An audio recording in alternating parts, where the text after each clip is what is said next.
Okay, this video today is going to be about tips on when you find yourself going down like the doom spiral. You're feeling a lot. Maybe you're not necessarily, you're struggling to figure out like what the hell just happened to me.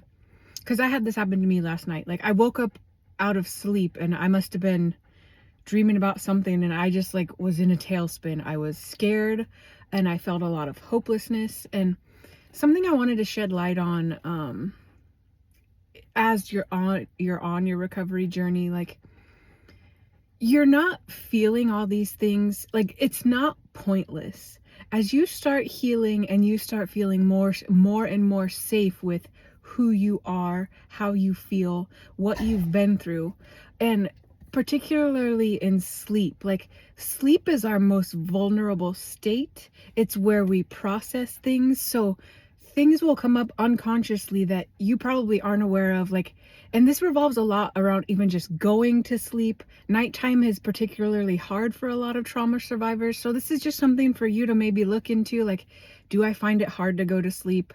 Did a lot of bad things happen to me at night? Is this when a lot of fighting was going on in my family, or worse things happening at night? Like, the night can be very traumatic and triggering for a lot of us. And just know that like this is kind of a normal thing for trauma survivors. Like, you may have issues falling asleep, staying asleep, and then it doesn't help when we go to sleep and start processing things and things start coming up, and like so we wake up in this panic and this cold sweat. Like, normal, these things are normal.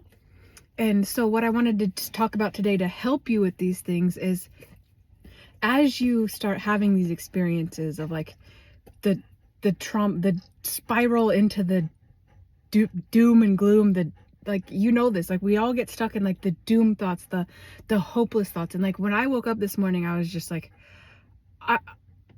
I'm never gonna get out of this. Like, that was like the main theme. Like, and the just feeling all this hopelessness. Like, what I know now through doing all this work, when I have these deep spirals with a lot of old feelings, a lot of pain, like what it's showing me is that I felt hopeless a lot as a child. And like, when you start looking deeper at your spirals, the things you feel deeply about, the things you missed, like everything's here to show you what happened to you and to help you build the tool. Like, once you start using the tools in unlocking life after trauma and codependency, like you will have this awareness now, like to when you start feeling the spiral, to like, okay, I'm gonna feel this, I'm gonna be with this, I'm gonna let it kind of run a little bit so I can kind of like start dissecting like what is going on here, what am I feeling, what is happening right now. So you let the spiral go for a little bit. Maybe you cry. I was crying a lot this morning, like, and it's okay. Like, your body's gonna have its reaction, and it's gonna want to do things as you feel. Let yourself cry. If you've got to scream, do the screaming, do the shaking, lean on your somatic exercises to help you kind of like shift the energy out. And when you come to a little bit of a calmer space and you can start figuring out like, okay, what am I feeling? What is going on with me? What am I scared of? What am I scared is going to happen? And when you start like looking at these things, you like, it becomes very, very clear as you practice this. Like, it's more of the old stuff coming up. And the more you can meet that and like let it be okay. Again, feel those things you've never felt. Feel the hopelessness you have experienced as a child when you grew up with these parents that just didn't see you, couldn't be there for you. Like, when you were struggling back then at nighttime, like feeling scared, feeling just hopeless in your life, hopeless to never have help, like just feeling those. It can be overwhelming too, those overwhelming feelings, like because you had no one to help you. And now you help heal that as you see it unraveling in real time, and you be there for you and you comfort you. You tell your little inner child, like, I love you. I'm here for you now. I've got you now. We're not doing this alone. You're not going to be left in the dust. You're not going to be left behind. And this is like the whole healing process in one thing. Like, as you begin to see what's happening and not be so scared. Like, you may have big reactions to when you are in the downward spiral, and like this is normal. Like, depending on where you're at on your journey, like it may scare you to witness yourself being scared And that's okay. All this means is like, you're not used to having someone there, having a support with you to help you move through these things. And the more you meet yourself, and even if you are like a fresh beginner to this, if you can't soothe yourself at first, that's okay. If all you can do is like, whoa, if all you could do is like observe, I'm having a crazy reaction and it scares me a little, that is great work. That is great work to be able to see that, to be aware of that. And even if that does scare you and you cannot be there for yourself, like, let yourself know, like, hey, I'm seeing some things and this is okay. This is all I can handle right now. This is my capacity. And like, this is what a lot of us didn't get either. Like, part of traumatization for us is like, we were just thrown in to too much. And a lot of us were charged with taking care of our parents' emotions, and we can't do that. We couldn't do that back then. And like, what's happening now is like, you could be remembering like the times when you had to take care of your parent and you saw them freaking out. And so again, it's bringing up all these past feelings of like, they are going to freak out, they're going to yell at me, they're going to hurt me, blah blah blah, insert whatever happened to you when you noticed big feelings in your house. And you have to be able to understand at the same time that like, the only reason these big reactions happened was because nobody was like healthily able to voice their feelings, talk about them. And a lot of the times we're dealing with like massive explosions of rage, alcohol induced rages, drug addiction, like things like that, where it is just always shown to us it's not safe to feel at any point at any time. So this is something you will have to work with. You may not have this at all, but some of us do, like a very averse reaction to our feelings. And just know, like, this is not unusual. You're not wrong. You're not doing anything bad or wrong. It's just you're building that capacity to be like, oh, I'm having an emotional reaction here. This is okay. And if I can't go past this point, I'm just going to observe and kind of watch myself and see what happens. And if you want to take it further than that point, then you're just going to start naming, okay, like, what is this? What do I feel? What is going on with it within me?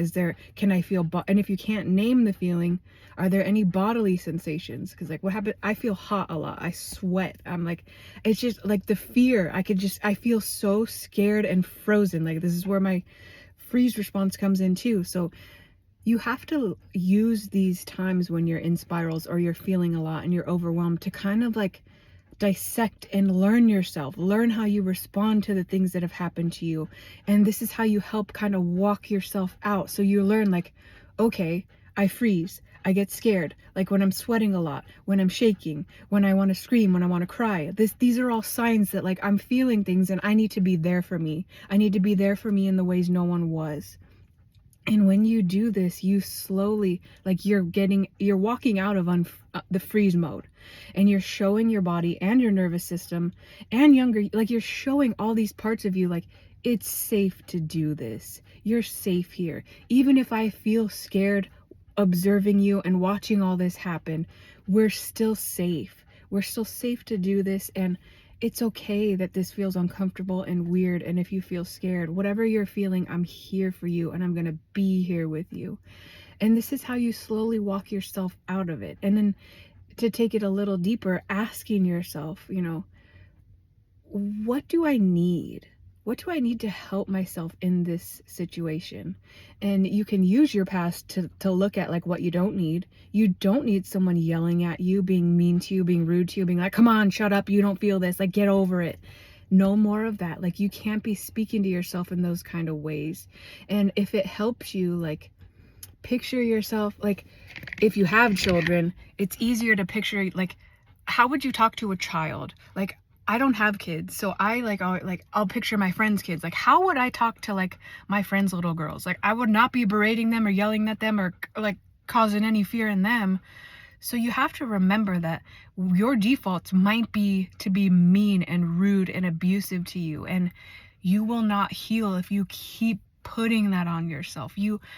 Part of the work for us is learning a new way to relate to ourselves, which means seeing ourselves through the eyes of love and gentleness and kind and nurturing care, which I know every single one of you knows how to do this, because like, we know how to do the nice part. We're just not used to that nice part. Like, we're nice to everyone else, and we're not used to having that niceness, kindness, that generosity of like, I'm here for you, I'm here to support you, I'm here to help you. And that's what's going to help you heal and soothe and know that you're not going to be abandoned anymore. So this is just a little help, and some tips you can do to help yourself when you notice you're in the downward spiral or you're feeling a lot. Like, you have to practice like noticing that, and like at the very beginning, like, identify what exactly it was that brought you into this state. Like, what happened to you? Was it someone neglecting you, a weird look, someone raising their voice at you? Like, identifying the triggers of what causes these types of reactions within you will help you down the road on your path to understand, like, oh, this kind of thing sets me off. This is something and once you know your triggers, you'll know, like, when you experience the thing, the neglect, someone not answering you, your boss yelling at you, whatever it may be, you'll understand, like, okay, I can you'll know after walking yourself through it, I can survive this. I can be there for me. Even if other people do not see me how I see me, I'm going to be okay, and I will be nice to me no matter what. And like, this is desperately what we've needed throughout our childhood years, throughout all the times we had to go through trauma, with nobody being that gentle, kind voice for us, nobody being that gentle parent. Like, that's our responsibility now, to partner with us and be there for us when we're scared, when people treat us poorly, or when people treat us in the same kind of ways that our parents and abusers did. Like, we have to be there for us and hold us through it, and like soothe us through it, and show us, like, the same things are not about to happen. Like, even though it feels very much like it is, we're remembering all the times we never had support, we never had anyone to help us walk through it. So of course you're desperately afraid that, like, I'm going to be abandoned again, they're going to leave, oh my god, this is going to hurt, I'm not going to survive this. Like, you have to be there for you, and like, this whole process helps you learn, know, and understand you, like, who you are. This is how you get to know yourself. It's how you get to, like, be your friend, be that stable parent, be that emotionally safe place for you. And like, this whole process, when you keep doing it, like, you understand what triggers you, and that those triggers lessen over time, because you know that you will be met through it. You know you have a caring person there for you, and that person is you, your highest self, your most healed self. And like, you partnering with you is what, like, accelerates your healing. Because as soon as your body, your inner child, all your hurt parts can begin to understand that, like, I'm going to be met, someone's going to be there when I'm hurting, I won't be left alone, I won't be abandoned. Like, this is how you heal and move forward from the triggers. And this isn't to say, like, you won't ever get triggered again, because you likely will. But know that, like, when you do get triggered and you can finally understand that, like, I'm gonna be there for me, it's not as scary. Like, you already know you can walk yourself through it and be there for you. And it also, it quickens your downtime. Like, when I first started this work, I could spiral for days, weeks, like very long amounts of time.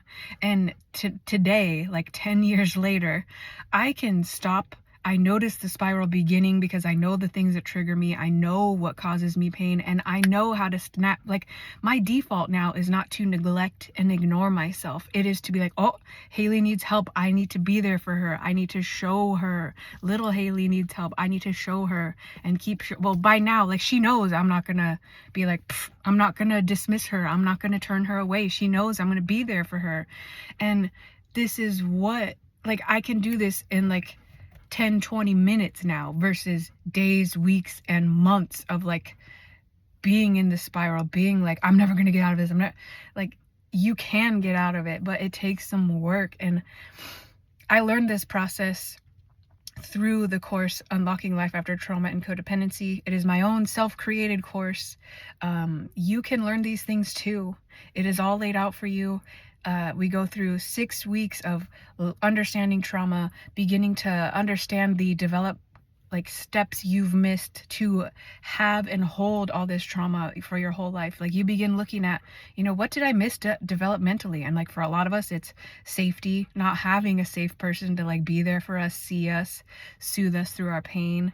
And when you start identifying the developmental steps you have missed and you start implementing them for yourself, and like the example I gave was like through your spiral, being there for you, seeing you, understanding the things that trigger you and cause you pain and cause you to feel a lot, and then meeting that pain and being there for it. Like this work heals you.